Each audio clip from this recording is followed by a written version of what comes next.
የሀብት አስተዳደር ዘርፍ ተልዕኮ ሰፊ ነው።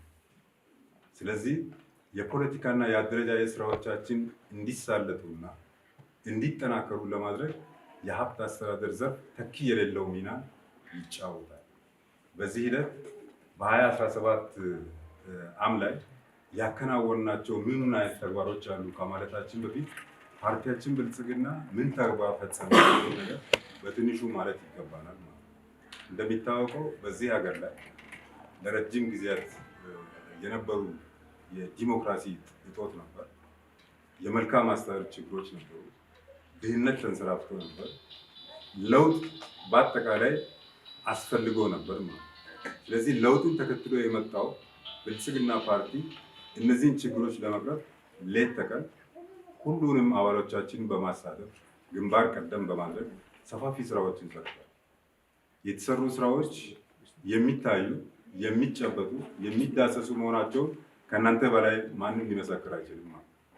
ስለዚህ ብልጽግና ፓርቲ ያሰበውን የሚያሳካ ያቀደውን የሚተገብር ካሰበው እና ካቀደው በላይ ፈጽሞ የሚገኝ ፓርቲ ነው ማለት። ሁለንተናዊ ብልጽግናን ለማረጋገጥ ዘርፈ ብዙ ስራዎች የተሰሩ ናቸው።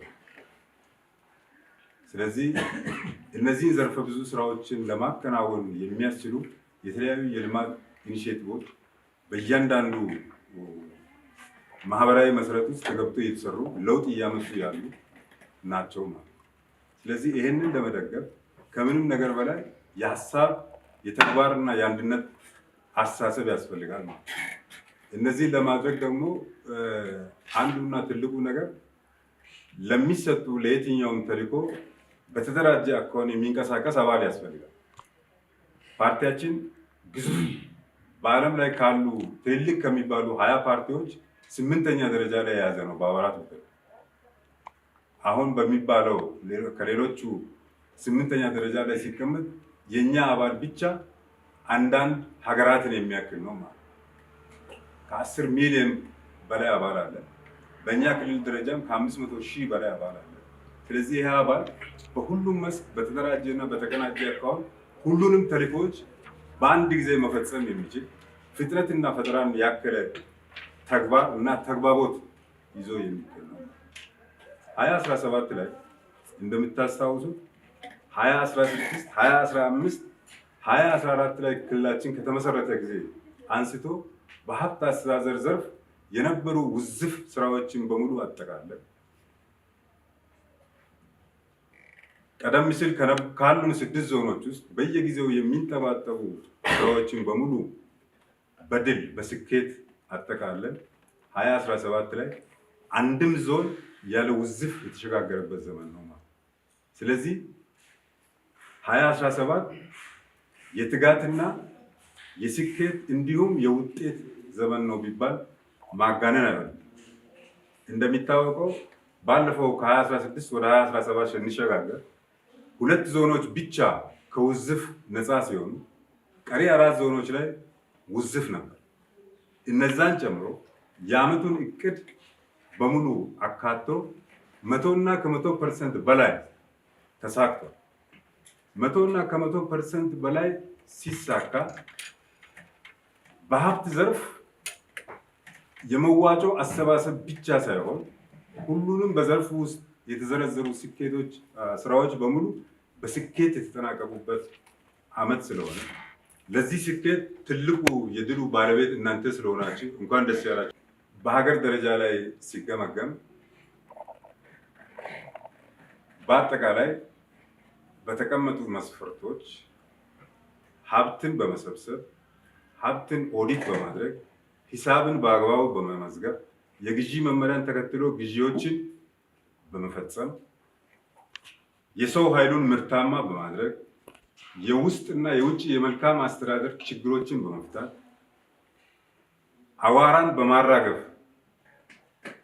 አጠቃላይ ፓርቲያችን አዋራን በማራገፍ የሚል አይታችኋል። ከተሞች አካባቢ ኮሪደር ከመጀመሩ በፊት ከቢሮ ወደ ውጪ ነው። ስለዚህ ከዚህ ከቢሮ አንስቶ በተሰሩ ስራዎች በአጠቃላይ ሲገመገም በሀገር ደረጃ 96.5% በማምጣት ደቡብ ምዕራብ ኢትዮጵያ አንደኛ ወጥቷል። በዚህም እውቅና አግኝተናል። እንኳን ደስ ያለን። በሀብት ደረጃም ቢኮን በክልላችን ውስጥ ካሉን 542,000 አባላት ውስጥ 44 ሚሊዮን ብር በመደበኛው የፓርቲ መዋጮ ለማሰባሰብ አቅደን 49 ሚሊዮን ብር በላይ ሰብስበናል። 49 ሚሊዮን ብር ስንሰበስብ 20 በ80 መሪ 20% ለፌዴራል፣ 40% ለዞኖች፣ 40% ለክልሉ በማድረግ በድል የተጠናቀቀበት ዘመን ነው። ይሄ ድል የሚቀጥል ነው፣ የሚቆም አይደለም። ፓርቲያችን ቅድም እንዳልኩኝ በትንሽ ድሎች የሚረካ ሳይሆን ትልልቅ እቅዶችን አስቀምጦ እነዛን እቅዶች እያሳካ እየሄደ ያለ ፓርቲ ነው። ዘንድሮ 49 ሚሊዮን ብር አሳክተናል። በመጪው ደግሞ አባል አለን፣ ህዝብ አለን፣ ሌሎች በርከት ያሉ ስራዎች አሉ። በሚቀጥሉት ጊዜያት የዚህን 3 እጥፍ ለማሳካት መዘጋጀት መቻል አለብን። የምናሳካው ከሌላ ከምንም አይደለም። ቅድም እንዳልኩኝ ግዙፍ አባል አለ። በአንድ ጊዜ ተልእኮችን የሚፈጽም አባል ነው ያለው። ስለዚህ ለኛ ደግሞ መሰረታዊ የሚባሉ ለፓርቲ የገቢ ምንጫችን በዋናነት አባል ነው። በመቀጠል እጩ አባሎቻችንና ደጋፊዎቻችን ነው። ከዛ ውጪ ሌላ የለም። ስለዚህ ዘንድሮ ይሄን ካሳካን ማህበራዊ መሰረቶቻችን የት ጋር ናቸው ያሉ የሚለውን ነገር መዳሰስ ያስፈልጋል። የተንጠባጠቡ ሊኖሩ ይችላሉ፣ የቀሩ ሊኖሩ ይችላሉ። አባል ሆኖ የአባልነት ካባ ብቻ ለብሶ የሚፈለገውን መዋጮ የማይከፍል ሊኖር ይችላል።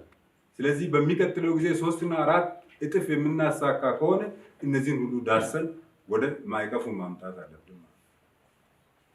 ስለዚህ ትልቅ ኃላፊነት ስላለን በትንሹ የምንረካ ሳይሆን በትልቅ አቅደን በሰፊው የምንፈጽም መሆን አለ። ያቀድነውን አሳክተናል፣ ያሰብነውን ፈጽመናል።